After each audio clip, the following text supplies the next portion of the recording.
my dad was a drummer. He had a giant drum set, and before I started playing drums, he sold his kit. Definitely was an interesting thing. It was just one of those things. I was just jamming to these songs and hoping, a couple people might like it, and then it's like a million views later. You're just confused at how that happened, But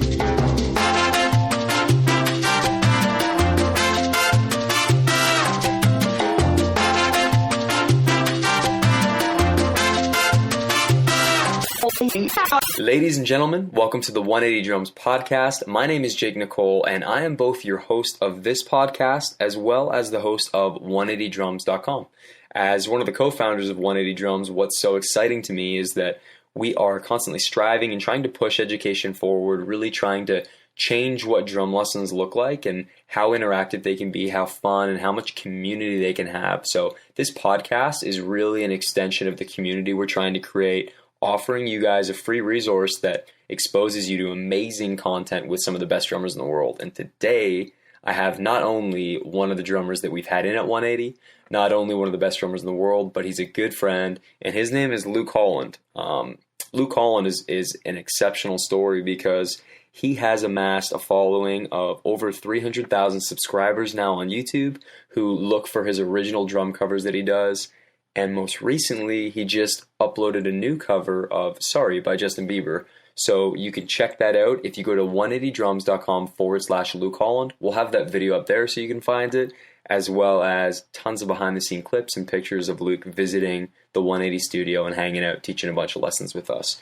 So guys, today what we've done is we've actually shortened and cut down our interview with Luke because in the first 20 minutes, he had so much great content and so much great information that I didn't want you to overlook it or to miss it and just fly through it because there was so much good stuff in the full hour that we had with Luke. There was tons of great stuff. So we decided to chop it up a little bit and give you guys time to digest it section by section, as well as really highlight specific things Luke talked about. So today what you're going to get is Luke's story. He's going to talk about buying his first kit at 11, getting involved with marching, playing snare drum, being involved with local bands. He's also going to get into his perspectives on being a YouTube drummer and getting attention in that world now in 2016 and how it's changed even from when he started.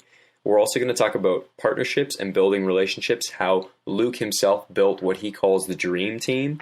And then he's going to discuss gaining traction, how he managed to get traction early on, how he managed to get a retweet by Justin Bieber, which is insane. And this is all under the umbrella of something that Luke talks about called, quote, replay value. So look for that.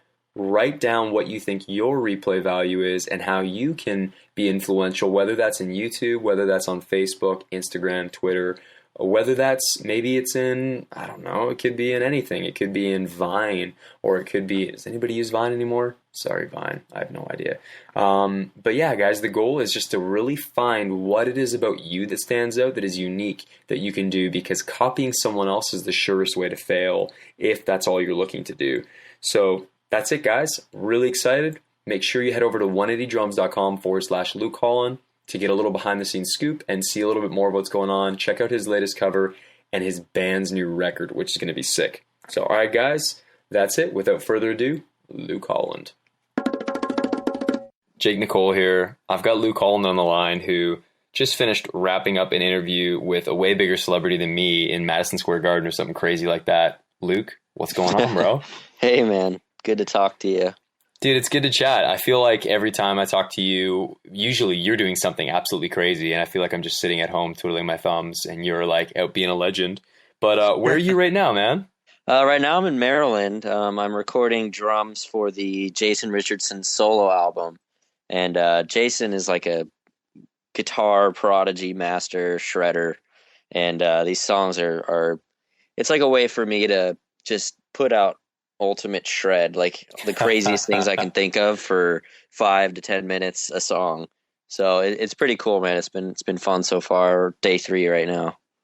Dude, this sounds like everything that I could possibly ever want when it comes to you being at 180 Drums and me being like, okay, what's this lick at 20 seconds into this song? And that's sick, man. And you said the songs were all like 7 to 10 minutes of just pure shred. Not all of them. A couple of them are like 4 or 5 minutes. A couple are up to 10 minutes, and then the rest is kind of sitting in between. Very cool. And what's the background again on how you guys got connected? Well, actually, my band, The Word Alive, and his band that he just quit is called Chelsea Grin. We did a tour together. I think it was in April and May of 2015, and that was the tour I broke my foot on. Oof. And yeah, yeah. So that's kind of how we got acquainted was by that. And we were working out together a lot, and just we eventually started. He's like showing me some stuff he was writing, and we ended up writing a little bit of a song together. And Cool. he started this Indiegogo and raised like $28,000 to do this solo album. And Sick. he hit me up to do it. So yeah. So you guys were getting shredded together and shredding together. Love it. I love it, I man. mean, yeah, I lost everything that I gained, unfortunately. Oh So man. now I'm back to just a stick. Oh shoot, no max gains. 2016 will be the year of Luke Holland gains. We'll see. We'll see We'll about that. see. We'll see. Cool, man. Well, dude, that sounds awesome. And I think today what will be really cool is just to outline, because you've got a really cool story, man. And I think more people need to hear it because it's inspiring, it's exciting, it's pretty crazy. So let's begin back with, where you kind of got started playing drums, man. What was the first exposure you had to playing drums and kind of your first inspiration to pick up the sticks? Yeah. Well, my dad was a drummer. He had a giant drum set, and before I started playing drums, he sold his kit. So he never got to like really teach me anything, but I got that natural talent from him. Hmm. Just a very, like drums were just my thing. And next door, there's this guy, Frank, who used to play with his garage door open all the time. And one day I went over there, I was like, teach me something. And he taught me, and I picked it up real quick, and he kept teaching me for the next couple of weeks. And then I got addicted to it, and I started mowing lawns and stuff to raise money for my first kit. About a year later, I was 11 years old. I had my first kit, and yeah, and I jammed for a few years, and then went to high school, joined drumline for a year and a half, and that's what kind of took me from point A to point B. Point B Right. being way better, way more, educated in the art, and yeah, it really made me a better drummer. But Cool. So at this time you're in high school, right? Doing the drumline stuff? yeah, yeah, when I was 14 and 15. Okay, cool. So are you at that time beginning to look for band, like musician members to play with or what? Yeah, I was totally in this local band called Oceans Will Part, and we would play local shows. I remember we played once in California, and it was a huge deal, and I always look back on those times, and it's hilarious, man. But yeah, I played locally for a few years, and then one day it kind of all fell apart. But right before it fell apart, my singer at the time, his name's Eric Clausen, he's like, "Hey man, you should do, people are doing these YouTube drum covers. This was like 6 years Hmm. ago. You should promote our band through this." And I was like, "I don't know. I'm not really into the YouTube thing. I think it's kind of dumb." And he's like, "Dude, just do it." It's like, all right. So our buddy, our bass player's brother, filmed me, and those videos accidentally ended up getting a lot of views, and I just kind of kept making more, and yeah. Crazy. I love that you said accidentally got a lot of views. That's awesome, man. Because that's kind of the way YouTube Totally. is, right? It's a little bit of a shot in the dark, right? Oh yeah, for sure. I mean, nowadays I think it's so saturated that I had a better chance than people did back then because not a lot of people were doing it.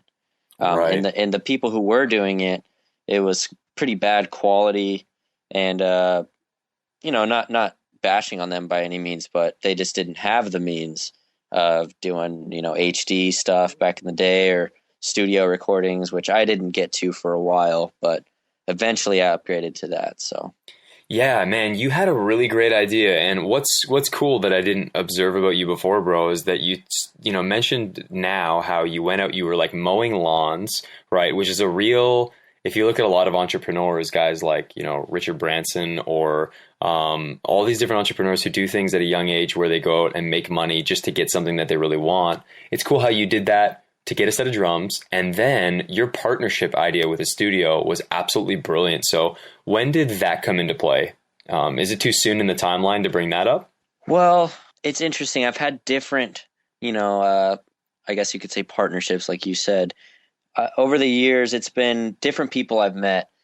For example, Jeremy Tremp, the guy who has been filming my videos for about 3.5 years, 4 years. The way we met was just the craziest, strangest coincidence, Hmm. and it was through the guys who were recording my audio at the time, whose name's Paul Vickery. And I was doing my videos out of his garage, which in Arizona is hot, 115, 120 degrees, and there's I think there's about 2 years of history in my YouTube videos in his garage, him recording my audio. But Paul was in a band, and one day he's like, yeah, because I became friends with Paul, and his drummer was named Tyler Brown, who is now one of my best friends. We have tattoos together. He's drum tech for me on Warped Tour and stuff like that. And but he was the drummer. And one day they're like, yeah, man, we got this guy from Michigan coming down to shoot our music videos. His name's Jeremy Tremp. He's sick. Check out his work. Oh, yeah, his work's awesome, man. Jeremy walks in the door, and I'm like, all right. So we start talking, and I'm like, yeah, I think maybe at the time I had maybe 10 million views or something total. And I was like, yeah, man, it'd be really cool if you'd ever be down to shoot a video for me. And yeah, man, why not? Let's do it. So he shoots like 3 songs, and they blew up. I think it was a Veil of Maya cover, a Mars Volta cover, and something else. And they did really, really well because the quality just went from, good to holy shit. It went to crazy. And yeah, it's just interesting how, and now he's been working with me for years, and just really weird things like that have happened. And I'm definitely really lucky. Same with Cameron Mizell, who does my audio now. He owns Chango Studios. He records big bands like Memphis Mayfire, and he writes with like Sleeping with Sirens and bands like that. And very, very professional studio, and one of my best friends now. But he recorded the Word Alive's album called Real, and that studio's 10 minutes from my house. Wow. And yeah, dude, when we went in there, I shook his hand. I said, "What's up?" And we started talking. Same kind of thing. I do these YouTube videos, and actually, no, I think he brought it up, and he's like, "Yeah, man, you should let me do a track for you. See how you like the drums." All right, loved it. It sounded exponentially better, and it's just the same thing. So now I have this dream team of Cameron and Jeremy, who just are like me in the sense that they like constantly want to push the bar and make things sound and look better, and we're always trying to do different things.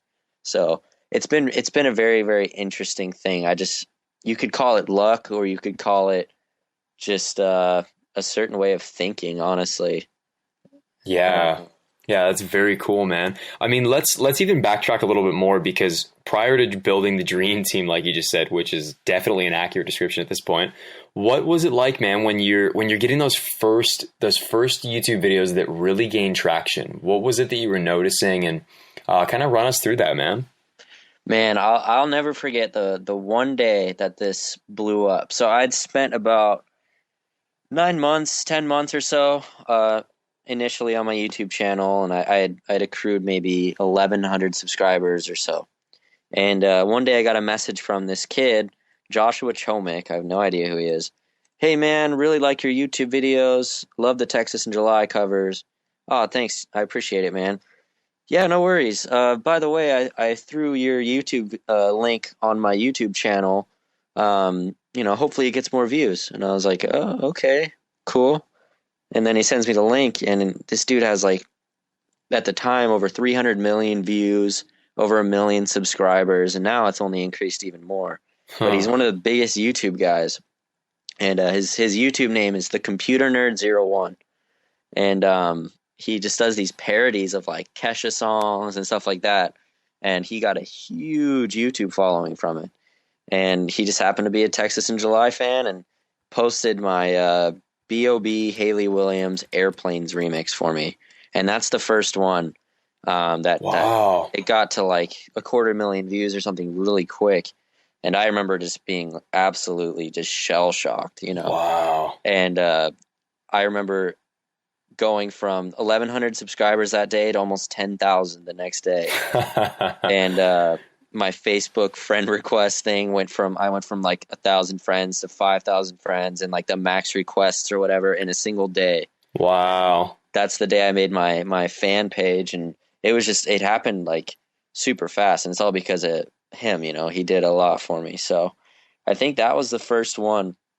And then I made another video called Like a G6, or a little remix that I did. Yeah. And that was the first one to hit 1 million views. And yeah, man, but it definitely was an interesting thing. It was just one of those things. I was just jamming to these songs and hoping, a couple people might like it. And then it's like 1 million views later, you're just confused at how that happened, But, right, yeah. Man, what I think's so cool about you, dude, that a lot of people, I mean, because I don't know if there's a lot of videos of you talking out there, sharing, and I'm excited that we get to do a podcast, because what I hope people catch with you, dude, is that you're a really humble guy, man. It's actually kind of funny how like you just said, you're so shocked by the growth of all that stuff, and you've kept such a great attitude, which is awesome, dude. So that's really cool. I'm glad that you're sharing that. Thanks, man.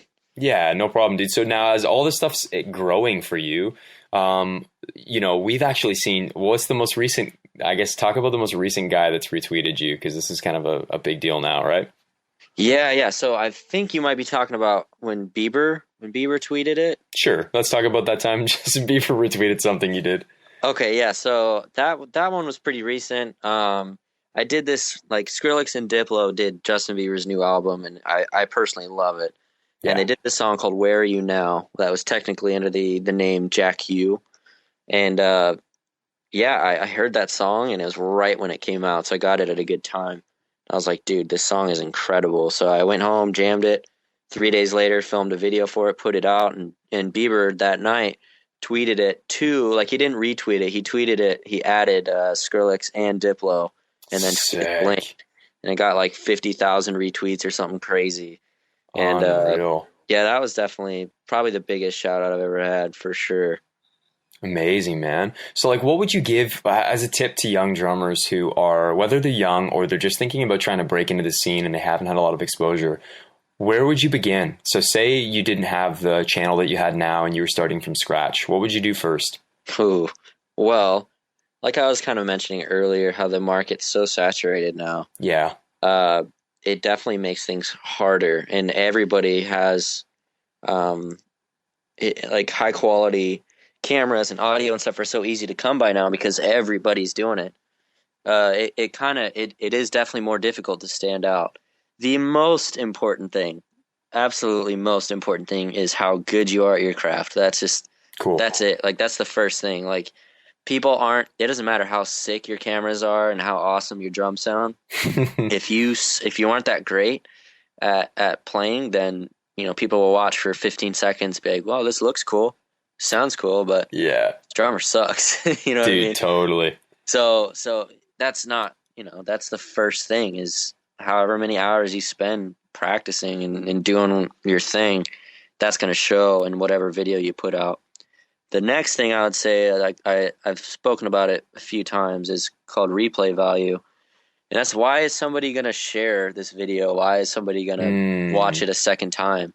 If you're covering like I don't know, some metal band that, August Burns Red. Okay. If you're covering like an August Burns Red song and you play it, it's pretty clean and you did a good job, and that's that. People might watch it once and be like, yeah, this is cool, man. He did great. And then never check him out again, or maybe watch a couple more of his videos. But if you have something that merits replay value, that's the most important thing. If for me, back in the day when I did stick tricks, that was my I don't know, whatever you want to call it. It was just me throwing my damn sticks around all the time and still playing the song note for note. That was kind of how I got people's attention. I grabbed their attention. So modern, to be completely honest, I don't really know. I would say going with relevance. What songs are huge right now, and what songs people are searching, and what songs people want to see drums with or hear drums with. Yeah. I think that's the biggest thing. And then, yeah. Definitely, man. Yeah. What I think so cool is you just outlined a number of things. I mean, we're, 20 minutes pretty well into this podcast. And I think the first thing that you outlined that you did really well and somewhat of, it kind of finds you and sometimes it's a little bit by accident, but you build a network because you've been developing your skill over the last few years and you're honing your craft, developing your network, and then you're looking to be the first to market with something. So for you, you found an avenue and that was YouTube and you were the first to get there. And then you made sure that you had value that people could replay and repeat, which is great. I think the other thing that you did that was really genius is you were the first to market with not only being on YouTube, but then you've remained first to market with like, okay, there's a new song out that I really dig. Boom, I'm going to be the first one to try and cover that and put up a really great, drum remix of it. Because you just did Sorry, right? By Bieber as well? Yeah, it comes out in 2 days from today. So it comes out on Friday. I don't know when this podcast will be out, but this is my favorite remix I've ever done. I'm really excited for people to see it. I hope, Justin Bieber gets so much shit, man, but he's super talented at the end of the day. And Skrillex and Diplo and Bieber on the same album, that's the dream team right there. Come on. Yeah, it's like, it's crazy, man. So I personally really enjoy the song, the album, and it shows when I play it.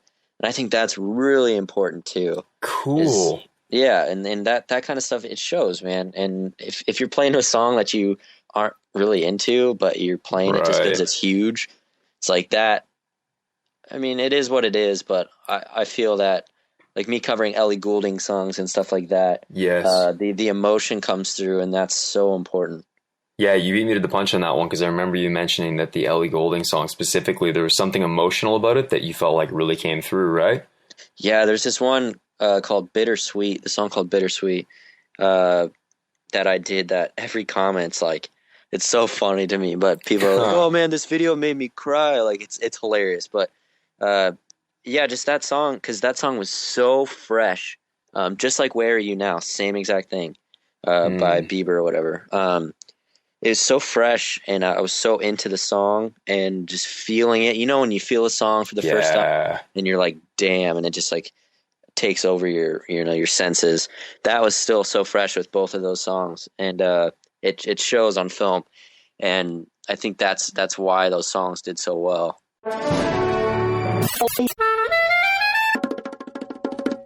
Sorry, not sorry. I can't help myself, guys, with all these songs. I think I'm going to continue to change it up weekly so that every time a new podcast comes out, it features a new stupid, silly song. I'm having a great time, and maybe it's selfish, but I'm enjoying it.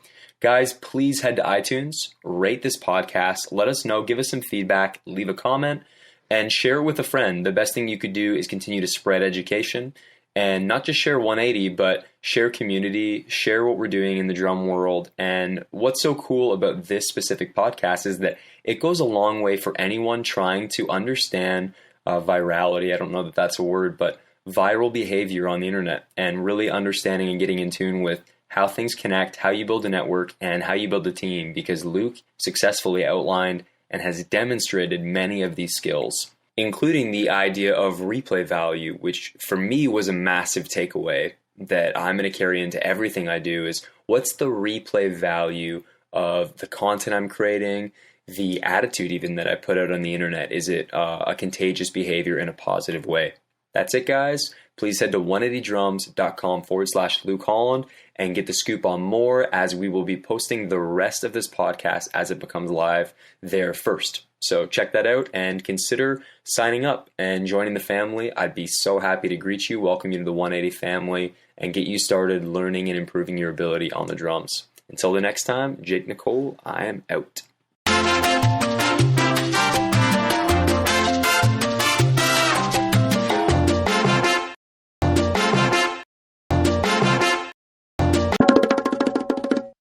Hello, ladies and gentlemen. Welcome to part 2 with Luke Holland. My name is Jake Nicole. I am your host, both of this podcast and on 180drums.com. Now, for some killer pictures, some behind-the-scenes look at Luke visiting 180, and a nice written description of a little bit of what we're chatting about today, please head to 180drums.com/Luke Holland, LUKEHOLLAND.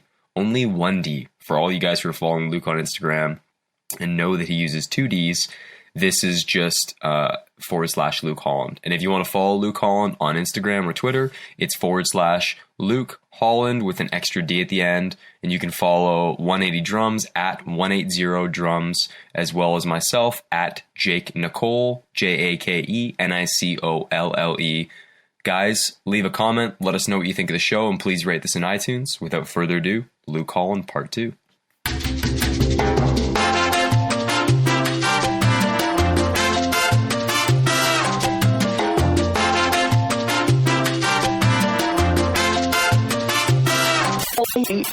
When it comes to practicing drums, something that I love that you shared is you shared being in a situation where a lot of times inspiration would hit. You couldn't play your drums because it was the middle of the night. Why don't you run us through the things you did to develop some of your chops?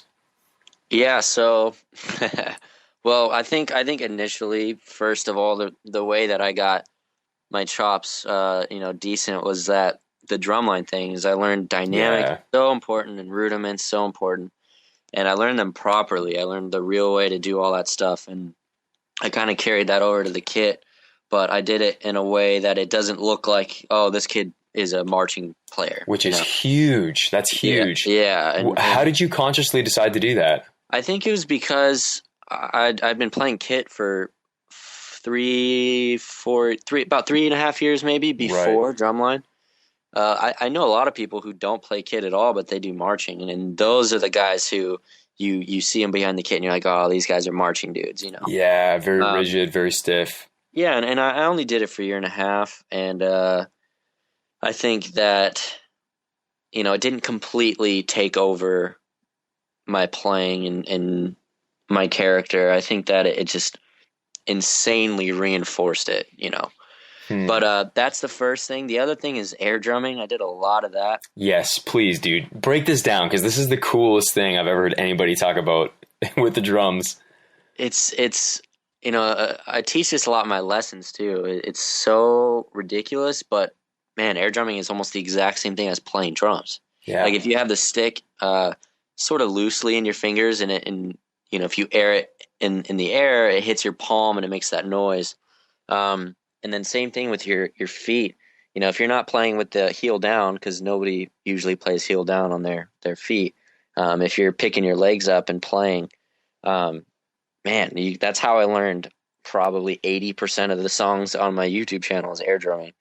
And it's crazy, but it works, man. It's very, very useful. Man, this is really cool. I've actually never drawn this parallel. The last time you told me this, I had thought about it, and I'd actually tried it a little bit, and I don't think I did it long enough to, learn a song necessarily air drumming. But one of the things that I do is I've studied a little bit of Wing Chun, which is a kung fu. And one of the things that's really cool that I'm thinking about now is a lot of the practice that you do with any style, like when I'm learning kung fu and you learn all the forms and a lot of these first movements, is you're never punching a punching bag, but with drums, we get someone hitting a drum right away. It's kind of interesting, right? Right. Yeah, that is interesting. Because it's like you're punching the air. And, my first thought is man, well, how's that effective? Like, how could you possibly learn to throw a hard punch if you're just punching the air? And it seems so silly, right? At the same time, though, that's exactly what you're doing is by air drumming, it almost gives you better technique because what you're describing, for anyone listening that's a little bit confused by that, if you're to hold your stick and to try and let the butt of your stick make a bit of a noise when it hits your palm, that's what you're talking about, right? Yeah. Yeah, just to show that it has some power and that you've got some control in your fingers. That's really cool, man. So you would actually be up late at night and learn songs by air drumming. That's crazy.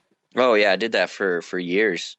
And I still remember the last time I did that, before I got a rehearsal space, where I could play 24 hours whenever I wanted, was Animals as Leaders, a song called The Woven Web. That's the last song. I was going to DW, to their factory to do some work with Thomas Lang. And I would go back to my hotel every night. And I think it was 3 nights I was down there, and I would listen to The Woven Web, and I would air drum along to it in my hotel for an hour and a half each one of those nights. And by the third night, I knew the entire song. And that's when I covered it, was while I was down at Drum Channel. That is insane, dude. Yeah, I can't believe that. A very, very technical song that the first time I played it on a kit was on film, and I nailed that song. Like all humbleness aside, I nailed that song for the most part, and it was all just from air drumming and stuff. It's pretty crazy. Okay, quick pause. Anybody out there, just if you're listening and you've ever criticized Luke Holland, I want you to spend 1 week every day air drumming along to Woven Web, and then sit down at a drum kit, put a bunch of cameras on you, live in front of a bunch of people, and then tell me how that goes. Tell me how it goes for you. Oh my gosh, that's mental. That is mental, bro. Cool. Well, thanks. Yeah, that's amazing. Awesome. So now run us through Thomas Lang. How did you end up connecting with Thomas Lang? Well, right when I signed with DW, about a few months later, I got this email chain from Don Lombardi, who is, the head of DW, and Thomas was looped in on it. And basically, Thomas was just out of nowhere. I've never talked to the guy. He had these ideas with him and I kind of collaborating on a lot of different things. And at first, it turned into this simple thing. It was this very simple, like us getting together, us playing, filming it, cool.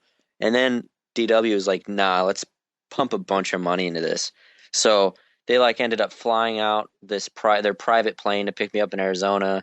We rented like an Audi R8, which is their sports car, their high end car, and it was like Thomas teaching me how to golf because I've never golfed, and me teaching Thomas how to play baseball because he's never played baseball. And we set up in front of the pro drum shop, like a 2-piece kick floor or kick snare hats, and me and him jammed, and we had the guitar player from Buck Cherry and keyboardist of Bruno Mars and bass player of Evanescence come in, and we all jammed, all 5 of us on camera, and it was just this huge thing. I got my toe sucked on by Chad Smith, the Red Hot Chili Peppers. That's on camera. That's on camera. Oh my gosh. Yeah, we all went and got a mani-pedi on camera, and I didn't know Chad was going to be there, and I walked in, and Chad Smith was sitting there getting a pedicure. It was hilarious, man. But it just turned into this huge event, and from there, Thomas and I became friends, and we've done, we did the Soul Drum Festival together in South Korea, and we were supposed to perform together in Germany at the Meinl Drum Festival in 2015, but that's right when I broke my foot. Oof. So I wasn't able to do it. Oh man. But yeah, I love Thomas, man. He's a incredible guy, just an insane player. He does stuff that, you can't even, you don't even know what the hell he's doing. No kidding. But I'm more impressed with him as a person. Like, he's so willing to help all the time, and you don't find that a lot nowadays. Right. Well, you also, you told me, just as a person, you did tell me that he was pretty exceptional. Like, he's like the ultimate dude, right? Yeah, he's the alpha male for sure. The alpha male. Yeah, he's just super good at everything he does. Man, he told me, we spent a lot of days together, and particularly in South Korea, we spent, I think, 4 days together nonstop, and he told me some crazy stories. Like, I don't even know if I should be. I don't know. Yeah, I don't know. I don't know what you're allowed to share or not. Yeah, I don't know. But he was in the Austrian Special Forces and stuff, and crazy things. But yeah, man, he's a very exceptional. That's a great word for it. Yeah, cool, man. Definitely exceptional person. He's like the Arnold Schwarzenegger of the drum industry. Exactly, yeah. Oh man, good times. Dude, run us through your drum set a little bit. What kind of kit are you using? Why'd you go with the gear that you're currently using, Yeah, I'm signed with DW, Meinl, Remo, and Vader. And my kit itself, the drums are twisted rainbow wood, so the plies are actually twisted to look really, really sick. And then that's just the outer ply. All the inner, so it's called a finish ply. All the inner plies are maple, so it gets the sound of a maple, the look of the rainbow wood. And yeah, they're reinforcement hoops that are reinforcement rings, sorry, that are still the same finish, really sick, 24 karat gold hardware. And then all the hardware itself is the 9000 series. I use the 9000 XF pedals. They're chains, but they're like 3 inches longer or something like that than the actual 9000s. And then I Right. put When did you clear. decide you like those? It was actually it was when I went to the DW factory to see my kit in production for the first time. Right when I signed, I played on the XFs, and I was gonna get the 9000s, but I played the XFs, and I was like, holy crap, I want these instead. Because Hmm. the 9000s are just a bit too short for my liking. So that's how I kind of decided to do that. And I put clear grip, like skateboard grip tape over those. And then yeah, I'm with Meinl, so I fluctuate with Meinl a lot. I have a lot of different cymbals that I like to use, but I guess right now I'm rocking the 15 dual hi hats, the 18 dual Byzance crash on the left. Sometimes I'll do the 20-inch Byzance dual crash on the right, or I'll do the 19-inch Byzance traditional medium thin crash. And then if I'm doing like super metal stuff, I'll do the MB20 22-inch heavy bell ride, or I'll do the. I have a few rides. I like the transition ride, Mike Johnson's ride a lot. The 21-inch or the dual ride is pretty cool. And then my China, if I'm using a China, I'll do the MB20 Rock China 18-inch, or I'll do the 16-inch Byzance traditional one. That sounds really, really sick. And then finally, the one I get asked about the most is the stack that I use. It's my favorite one. It's the 16-inch Byzance Trash Crash on bottom, flipped upside down, and then it's the 12-inch Classic Custom Trash Splash on top, also flipped upside down.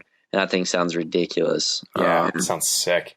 Yeah, and then Vader, Fatback 3As, and then Remos. I also kind of fluctuate. If I'm doing coated, I'll do the Vintage Emperor. If I'm doing clear, I'll do the Power Stroke 4 for the toms. And then snare, I'll either do controlled sound for studio, or I'll do the P77 for live. Cool. And then the kick, I think I use Power Stroke 3 for the kick. Wow, amazing, dude. That's great, man. Yeah, I noticed you're also using which Meinl cymbals are the ones that have the black finish on them?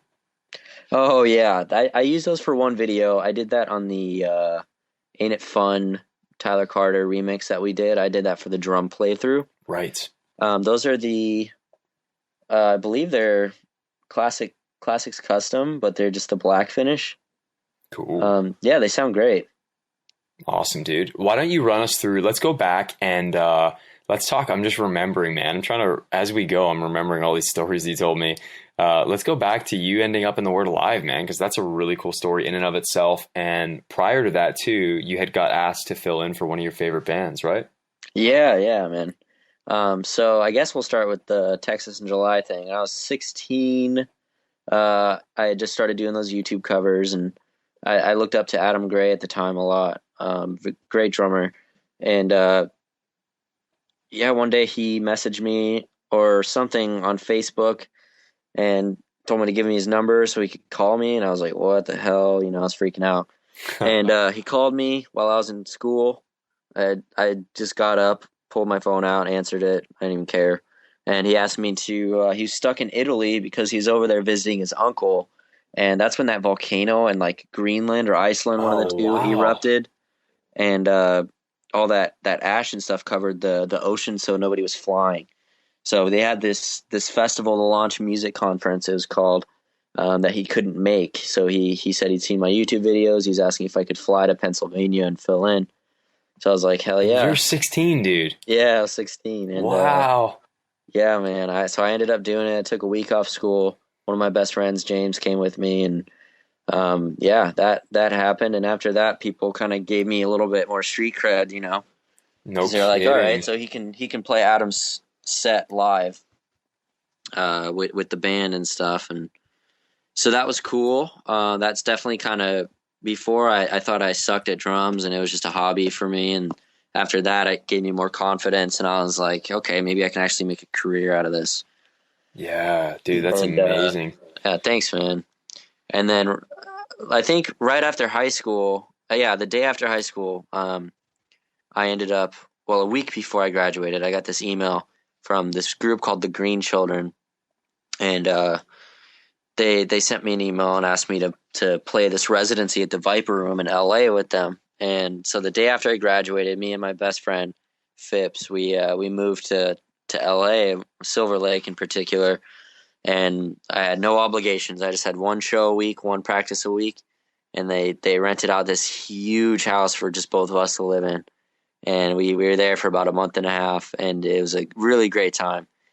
And I played with them. They're like, well, we like you so much, we canceled our European drummer, and we're going to fly you out there. And so I played like Summerfest with them in Milwaukee, which was like Katy Perry and Florence and the Machine and stuff. And then played this, to this day, still the biggest show I've ever played in Norway. It's 26,000 people.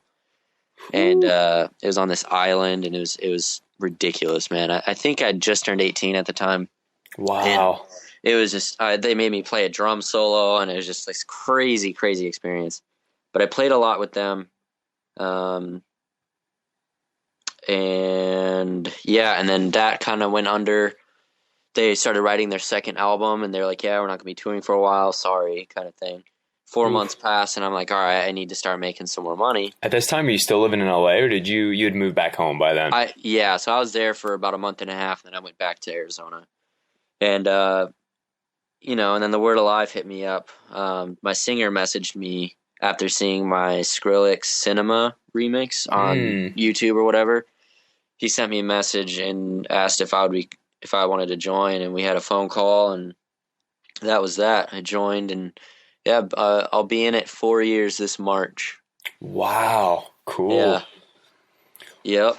And then once you had gone out there, what was that process like, man, of flying out to meet a band? Did you have to fly out to meet them? What was that like? No, they're Arizona based. So I went to a rehearsal 30 minutes from my house is where they practice, and we did the first rehearsal, and I guess a couple of the guys were a little skeptical because, they just see me on YouTube, which is understandable. But after that first rehearsal, they're like, yeah, he's in. So Sick. then, and it was set in stone from there. And we played, first show was Extreme Thing or something out in Vegas with like Under Oath and Of Mice and Men and stuff. And it was awesome, man. And, we just recorded a new album. It's called Dark Matter. We recorded it this summer. We didn't tell anybody about it. We released a new track recently called Trapped. And the whole album comes out March 18th. It's by far, like, no comparison, the best stuff we've ever done. I actually really, really enjoy it. So, is there a specific track that stands out to you as your favorite, and why so? I think there's like 4. Trapped Cool. being one of them, which is our first single. And then there's the album title track called Dark Matter. I really like that one.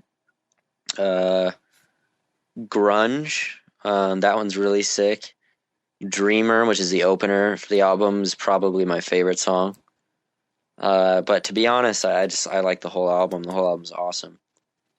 Now, you also mentioned, let's talk maybe just briefly about songwriting, because you mentioned that there's another track where you were like joking around about the double kick pattern, like the last thing you actually wanted to play, and then you ended up having to play it. Is it Glass Ceiling? Oh, Glass Castle, yeah. Glass Castle. Good call, Jake. Glass Ceiling, I like it, dude. Oh, shoot. So Glass Castle, you said you were in, what was it? You were in the studio? We just rented out this little rehearsal space, this tiny little room. Is so miserable. We all hated it. Oh, it was shoot. like we could barely fit our gear in it, kind of thing. And we wrote Glass Castle and Play the Victim, which were 2 of the most popular songs off of Real. And we wrote them in that little room in a couple days. And yeah, that particular part, I jokingly played it because we were like, man, we don't know what to do here. It had to be something really heavy. And I was like, all right, what if we do this sick, fast double bass breakdown, like jokingly? And they're like, actually, that's pretty sick. I was like, damn it. So now I got to play this live. So now you don't ever joke at rehearsals, just dead serious all the time. Oh, man, that's awesome. Cool, dude. I had a question about who are your current influences? You've mentioned Matt Gartzka a little bit. He's obviously a buddy of yours now. What's it like hanging with that dude? Yeah, we've hung out a couple times. He was nice enough to push me around in my wheelchair at Mine Drum Fest most of the time. Him and Thomas kind of took turns. Nice. But we got to jam once, and man, he's something else, man. He's a Ooh, very, very, very talented guy. I definitely look up to him. I actually just connected with Tony Royster Jr. last night, and we were talking sweet. about doing a video together. So hopefully that happens. So I can just get destroyed on camera. That'll be cool. Yeah, dude, he is man, he's one of those cats who's just killing it. Yeah, Wild. it's kind of unfair, but he plays for Jay-Z. It's understandable. Well, that's cool to hear you say it's unfair because I feel like you being such a good drummer is unfair. So there's degrees. There's degrees of unfairness. I guess you Man. could say that, yeah. Dude, who are some other people that you view as successful right now? That could be non-drum related, but who are some people that you really admire and why? Hmm, man, I don't know. To be honest, I think that what Bieber and Skrillex and Diplo just did is Cool. the craziest thing. Like they they put that album out, which is, it took all the hatred. People hate Bieber, like hate him. And I think it's so stupid. It's cool to hate Justin Bieber. And I get it, like he's done some fuck ups, which everybody does. Everybody messes up. His was just publicized substantially, and he took all that away with just a sick album, and I think that's so Hmm. cool. um yeah, I'm really into that. Like in particular, the first four songs of that album I really really like. And I think it's cool that that collaboration happened. I think it's definitely pushed music in a certain direction. Cool. uh what else? I think I've been so dang busy with all this stuff that's been going on, that I haven't really had a chance to be influenced by certain people. I've just been too busy. Right. No kidding, dude. It's cool, man. I like that you shared about the Justin Bieber thing because I feel like in some ways you can probably relate to that being a young guy getting somewhat of a head start from a source like YouTube. But man, it's funny. Actually, I draw the comparison between you guys a lot. I don't know if that sounds weird because with Justin Bieber, I think he's someone who, got an insane amount of cred like way too early in some ways, because it catapulted him into a degree of celebrity that's hard at that age. At the same time, man, the guy's got every bit of talent to back it up. And that's why when people are like, when people don't like him or criticize him, for one, I'm like, no one actually knows Justin Bieber. Like all these people who quote hate him, none of them have even spent 1 minute in his presence. So it's Oh like, yeah, dude. it's such a joke, right? And I remember Absolutely. you mentioning how much you got like, there's lots of dudes that just really want to try and light you up on YouTube with negative comments. And man, I think anytime you're striving for excellence and you have an attitude of like, man, I wanna work hard to prove something just to myself, people will just like have it out to get you, man. They just got it out for you. So I've always drawn that comparison between you two because you're both young guys that got a good start on YouTube, and you both have the talent to back it up. And seeing you cover his songs was almost a moment where it's like, wait a minute, Luke Holland's not Justin Bieber. Wait a minute, what's going on? Yeah, But man. I do. A lot of people call me the Justin Bieber of metal, which is hilarious. Um, I don't know how I that's a feel huge about that compliment. title. No, dude, that's a huge compliment. Yeah, Yeah. I mean, I guess I did not but know that, dude. That's hilarious. yeah, it is what it is. And it kind of bums me out that I've gotten looped into being a metal drummer, but I completely understand why. I've covered metal, but I like to groove more than I like to shred, to be completely honest. But anyways, yeah, man. I like I was saying, I feel really bad for Justin, and I feel like I could relate to him.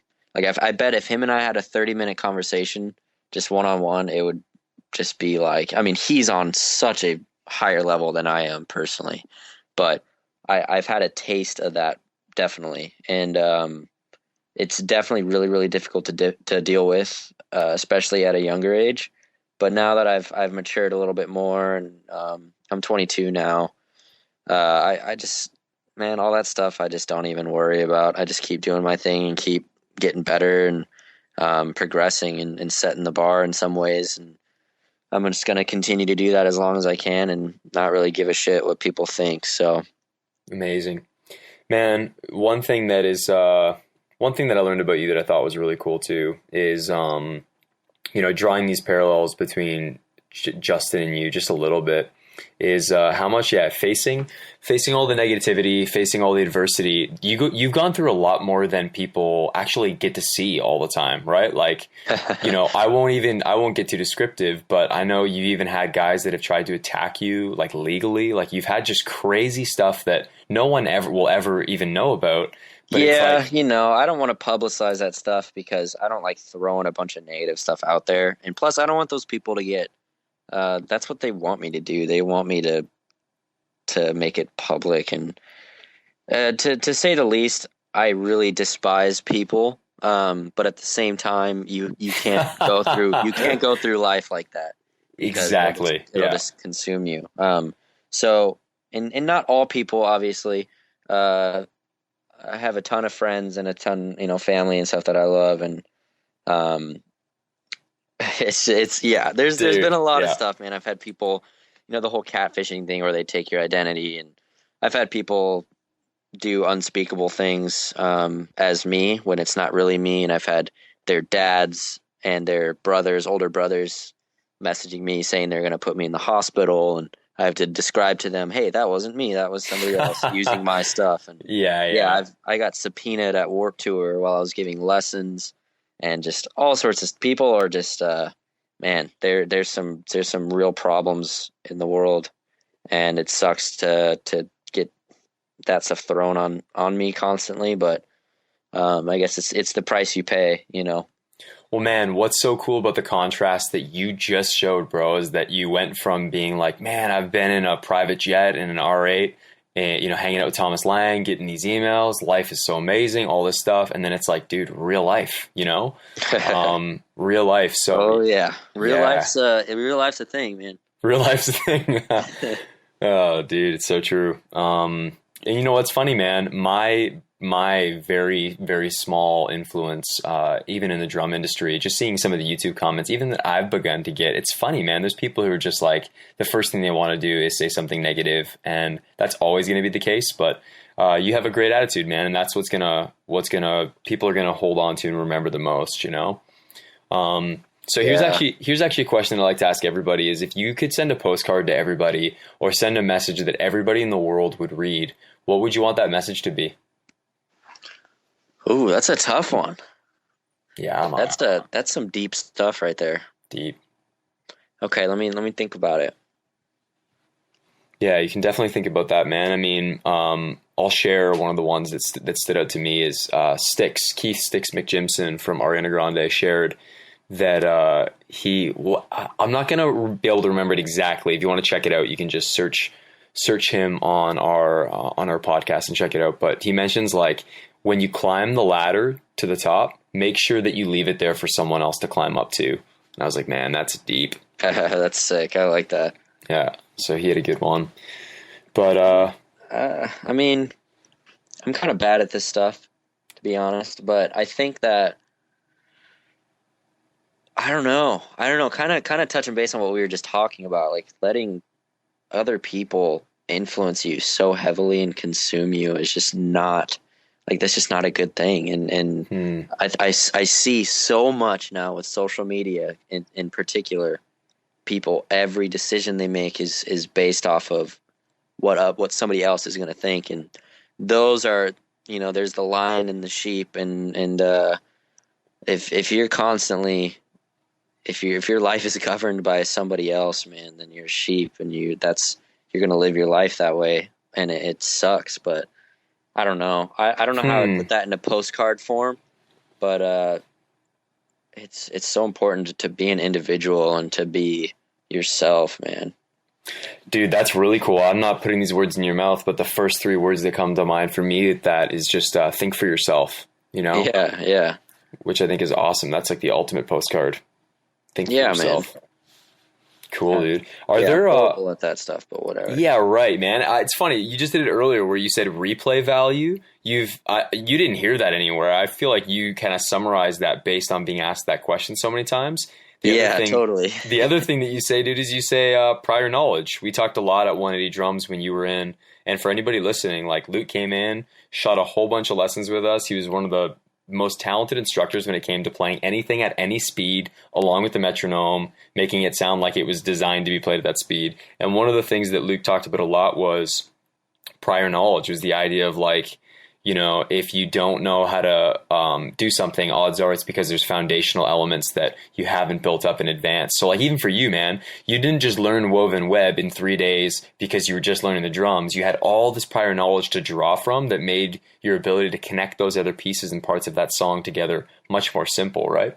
Absolutely, yeah. If you hear, you know, somebody like Garska doing crazy stuff, the more knowledge you have, the more you have to draw from, the easier it becomes to pick out what the drummer's doing, and you're like, oh, he's just doing this. Oh, he's just doing that. That's easy. And it gets to the point you don't even have to think about it. He's just doing a flam accent and matching that with his double bass drum underneath. Oh, shoot. Anybody who's a big Luke Holland fan would know that I'm just describing one of his licks, right, guys? That would be it. The little blast beat. That's it, man. You got it. Cool, dude. Is there any apps that you're using a lot at the moment? Anything that are drum related or not? Just kind of like go-tos, cool things that are life hacks for people?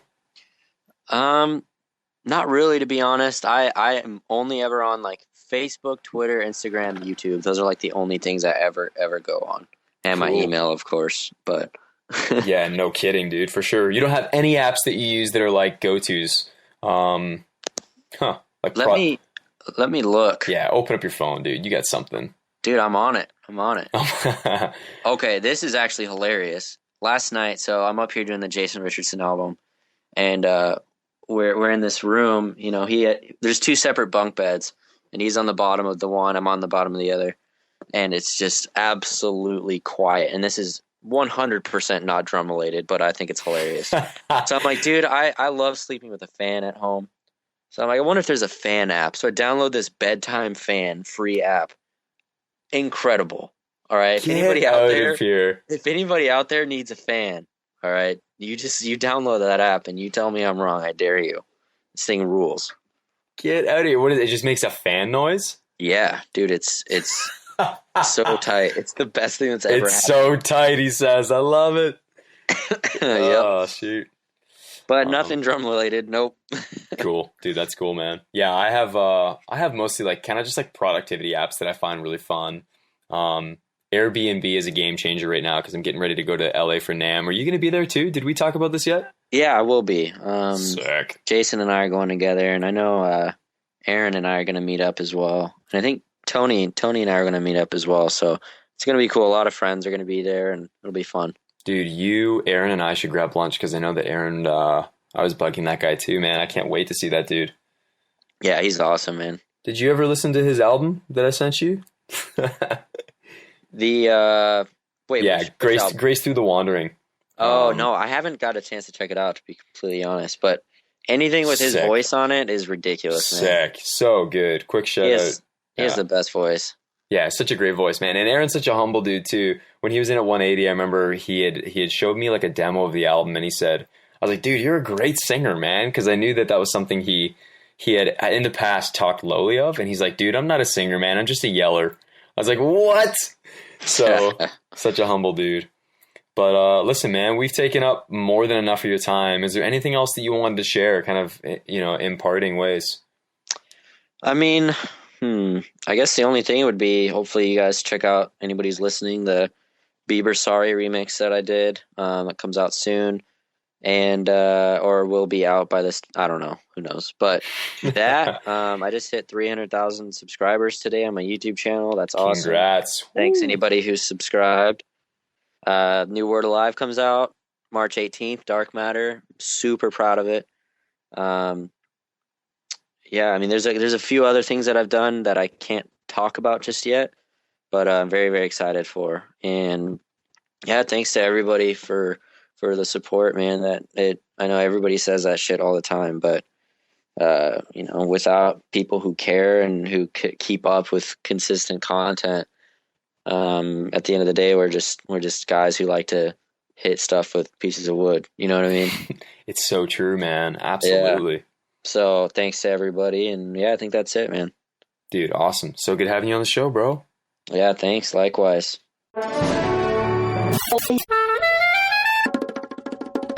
Bada boom. All right, ladies and gentlemen, that wraps up the full-length interview with Luke Holland. You can head to the iTunes podcast and check out part 1, or you can head to 180drums.com/Luke Holland, where both this and the previous podcast is being hosted, as well as some cool behind-the-scenes clips and Luke's latest cover of Sorry by Justin Bieber, which is in fact now available. So go ahead there, check that out, 180drums.com/Luke Holland. And seriously, let us know what you guys think. Rate us in the iTunes store. If you guys think that we suck, let us know. And if you didn't see the ads that we were running at NAMM, we were actually running red, tiny 3x4 little paper handouts that said "You suck" on them. And it was a point of a little bit of controversy. Some people didn't understand, and that's totally cool because we wanted to stir up some conversation. But a lot of that ad that we ran, it said "You suck," and then at the bottom it said "Silence every hater." And on the back it said, "Teach your critics a lesson, let us teach you one first." And it showed our instructors. So while it initially appeared to be a negative comment, it's actually inspired by a lot of what we talked about today with some of the negative stuff that goes on online and combating that. And combating it by drawing a little bit of attention to it to say that, as a community of drummers, we're not going to stand for that kind of nonsense. We're not going to stand for bullying online. We're not going to stand for people throwing their weight around, whether or not they're good drummers, but we're really going to stand to encourage people. And when you see someone negative, not even attack them with more negativity, but just encourage them and, go out of your way to find a way to be positive in all situations. So we love you guys. We're so grateful that we get to do this. Let us know what you think. And we are going to conclude today with some more Latin music. See y'all later.